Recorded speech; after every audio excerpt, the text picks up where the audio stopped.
E aí eu teve uma época que eu falei assim, pastor, se o pastor batiza todo mundo, não batiza eu. Eu queria receber, eu queria sentir o que todo mundo sentia, receber. Com 9 anos, eu confesso que eu não sei a mensagem que aquele pastor pregou. Mas recebeu o Espírito Santo. No final, ele falou com a missão, você quer? Eu falei, quero. Ele falou assim, então receba. Na hora que ele falou, receba. Qual que é a sensação? Na verdade, eu me lembro, assim, da história completa. Quando eu conheci Cristo desde da minha infância, quando eu era bem pequenininha, mas o experimentar, o viver, o escolher Cristo já foi na minha pré-adolescência. Eu conheci Cristo na infância, mas eu vivi Cristo, escolhi Cristo na minha pré-adolescência, que foi quando eu recebi o Espírito Santo, com 9 anos de idade. É mesmo? Eu lembro que a igreja que eu congregava, que os meus pais congregavam, é uma congregação em uma periferia, lá no Morro do Carmo, em Fabriciano. É uma igreja que talvez eu possa estar errada em dizer isso, mas que não era muito bem vista, né, pelo bairro que ela era. Só que era uma igreja onde a maioria dos jovens era batizado com o Espírito Santo. A maioria das crianças recebeu o Espírito Santo muito cedo. E aí eu lembro que o pastor José Inácio, ele fazia conferências na rua, conferências na igreja, e fazia essas conferências do Espírito Santo, de avivamento, e eu era louca para ser batizada com o Espírito Santo. Porque eu achava que era o pastor que fazia isso. Então, quando eu via os jovens, as crianças, e eu não, eu tô assim, gente, esse homem tem que me batizar, esse homem tem que me batizar, esse homem tem que me batizar. Você tava igual ele, mas... Exato. E aí, eu teve uma época que eu falei assim, pastor, se o pastor batiza todo mundo, não batiza eu. Mas eu comecei a orar, né? E eles sempre ensinaram pra gente orar para isso. Eu comecei a orar, eu queria receber, eu queria sentir o que todo mundo sentia, receber o que todo mundo recebia. E com 9 anos, não foi dentro dessa congregação, mas foi dentro da congregação em frente à minha casa, que tinha um senhorzinho pregando. E eu falo que nem tanto é por ouvir o poder. O Espírito Santo, ele não tem limitação. Ele não se limita à idade, ele não se limita a diagnóstico, ele não se limita a nada. Porque com 9 anos, eu confesso que eu não sei a mensagem que aquele pastor pregou. Mas recebeu o Espírito Santo. No final, ele falou com a missão, você quer? Eu falei, quero. Ele falou assim, então receba. Na hora que ele falou, receba. Qual que é a sensação? Foi a melhor sensação da minha vida. Não tem outra sensação. As pessoas questionam muito o que a gente sente na hora de que é batizada com o Espírito Santo. E eu já ouvi relatos e relatos. Uns sentem uma coisa, outros sentem outra. O que você sentiu na hora? É algo pessoal, né? Eu era muito nova. É similar, mas é muito pessoal. Exato. Então, na época, ele já tinha me ensinado que eu já tinha sido alegrada, mas não tinha recebido o Espírito, porque a confirmação, hoje que a gente acredita, a gente, né, do ministério, na época da Assembleia, que eu sou da Assembleia de Deus, acredita-se que a confirmação é eu falar em línguas estranhas. Então, naquele dia eu recebi, orei em línguas estranhas, mas e quando me perguntam assim, como que você conseguiu firmar? Como que você conseguiu não ceder na trajetória? Como que você conseguiu renunciar nesse tempo de trajetória? Na verdade, foi através daquilo que eu recebi com 9 anos de idade. Se não fosse o Espírito Santo, eu não teria conseguido. Se não fosse aquilo que eu recebi nesse dia. E não tem explicação pelo aquilo que eu sinto. É uma alegria interna, é algo que a gente não consegue achar, a gente não consegue preencher, a gente não consegue buscar. Não tem nada comparável. Eu não consigo te dar uma comparação daquilo que a gente sente no Espírito. Porque não existe nada que se compara. Sim. É algo literalmente incomparável. Como é que você interpreta a Atos 2 ali, aquele recebimento de línguas? Não sei qual igreja que você congrega, mas a Assembleia de Deus acredita que o batismo com o Espírito Santo ele é confirmado pelas línguas. Pelas línguas. Aquelas línguas ali, em Atos 2, são as mesmas que nós falamos hoje? Como é que você interpreta? Então, na verdade, essa língua de Atos 2 são vistas, né? Foram vistas línguas como de fogo. E hoje tem nada criticando, mas tem muita teologia tentando, como se diz? Tentando explicar a língua de Atos 2. E tem vídeo no YouTube, ensina a falar em língua, já viu? Aí é complicado. Tem vídeo. A Igreja Católica ensina, inclusive, também na doutrina delas, ensina a falar em língua. Só que, tipo assim, tem muitas teologias hoje tentando explicar a línguas estranhas de Atos 2. Só que aí a minha pergunta é, então explica a de Atos capítulo 19. Porque a Bíblia vai dizer que Atos capítulo 19 estava Apolo pregando em uma região e Paulo pregando em outra.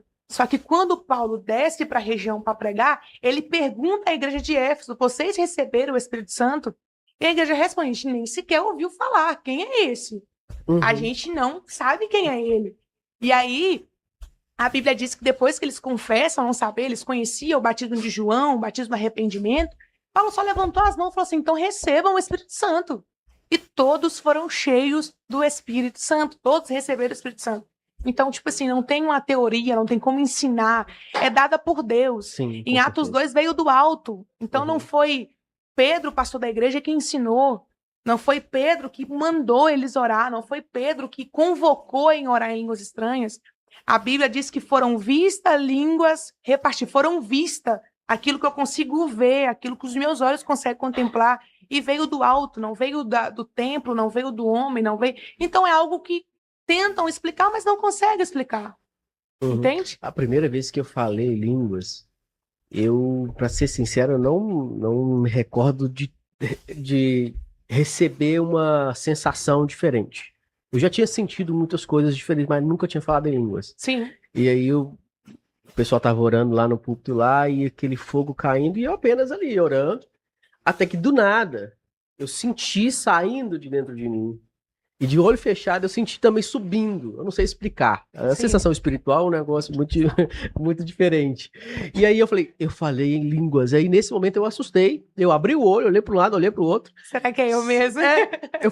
Eu sabia que era eu, mas tipo assim, será que alguém ouviu? Sim. Se tiver ouvido, será que vão me julgar, falar que eu tô imitando? Mas eu acho que hoje tem uma dificuldade nisso aí, porque eu confesso para você que a dificuldade maior é essa. E questão é o que eu aprendi. O que eu aprendi, eu passo para quem me escuta, para quem conversa comigo. Eu acredito assim, né? Fui ensinada assim, que a línguas estranhas não é algo que vai tomar a sua boca e vai te fazer orar em línguas. Não é algo assim que você vai perder seu controle. Ah, perdi o controle e falei. Não, ela vai vir na mente. Sim. E você verbaliza. E aí, uma das maiores dificuldades é que quando vem na mente, as pessoas assim, mas será que é Deus? Eu falo que, a maioria das vezes, quando eu era pequena, quando eu recebia, que eu sentia aquela vontade de orar em línguas estranhas, eu não orava. Porque na minha mente, eu tava assim, meu Deus do céu, isso é coisa da minha cabeça. Eu tô ficando doida. Eu tô querendo imitar alguém. Ou eu tô querendo imitar outra pessoa. Então, isso... Hoje também tem esse foco a mais, tem muito disso. Mas eu falo que é algo tão natural, porque eu vivi, em novembro do ano passado, eu vivi uma experiência que foi, assim, uma das maiores experiências em questão dessa área. Eu fui pregar no Congresso de Jovens, lá em São João do Manhuaçu, uma cidadezinha pequena, e eu confesso que quando eu cheguei lá, era um culto de jovens e adolescentes, e eu chamei quem não era batizado, que era costume meu de fazer isso, chamar quem não tinha recebido ainda o Espírito Santo, para orar, né, para que todos recebam. E aí tinha um rapazinho na frente, o nome desse rapaz é Nicolas. E até hoje eu tenho contato com os pais dele. E eles bem na frente, assim, sentado. E, de repente, né, eu tinha pedido para eles começar a dar glória, porque foi o que foi me ensinado, dar glória, glória. Até se glória virar uma língua estranha, você orar. E aí eu vi que esse Nicolas estava olhando, muito focado em mim. Na hora que eu desci, eu fui orar com o Nicolas, eu falei assim, receba o Espírito Santo. Aí o Nicolas começou a orar em línguas estranhas. E com o costume da Assembleia, a gente pega o microfone e coloca na boca para alguém escutar e confirmar. E o Nicolas foi batizado com o Espírito Santo. E eu vi que gerou muita comoção e tal. E no final veio o pai e a mãe do Nicolas me procurar, chorando. E eu cumprimentei eles, e ela falou comigo, o Nicolas foi batizado. Eu falei assim, sim, foi, né? Que bênção, tá? Muito feliz. Ela falou assim, você não tá entendendo, o Nicolas é autista. De nível de suporte, se eu não me engano, se é 2, se é 3. O Nicolas tem 9 diagnósticos. Ela me mandou no WhatsApp o diagnóstico do filho dela. Então, tipo assim, era como se ela estivesse olhando para mim e falou assim, não tinha possibilidade. E nesse dia, porque a gente sabe que tem autistas não verbais, com vários sintomas, e parece que ele tem uma dificuldade na fala. Só que aquele dia o Nicolas falou em línguas estranhas. Então, tipo assim, nessa hora, e não era a primeira vez que uma criança autista tinha recebido o Espírito Santo em uma das noites que eu estava, ou que eu presenciei, o que eu vi. Então, aquilo ficou marcante. Nesse dia que o Nicolas recebeu, o Espírito Santo falou comigo assim, não tem limitação. Não tem idade. Joel mesmo vai dizer, quando ele reúne a congregação, chama sacerdote, chama jovem, chama criança. Só que quando ela fala assim, ajuntai-vos as crianças, vírgula, aquelas que amamentam. Aquela que amamenta não é criança, não. Por que Joel está citando, deixando bem claro que aquelas que amamentam também têm que participar? Porque está deixando bem claro, não tem limitação. Até aquelas que rastejam, aquelas que ainda estão amamentando no seio da sua mãe, há de receber o que está por vir, que era a promessa do Espírito Santo. Então, eu acredito que Deus há de derramar sobre nós um grande avivamento nesse tempo, que vai impactar não só nós adultos, jovens, mas as nossas crianças de colo. Eu acredito muito que Deus vai levantar crianças de 2, 3 anos como profeta dentro de igrejas. E a gente está começando a ver isso.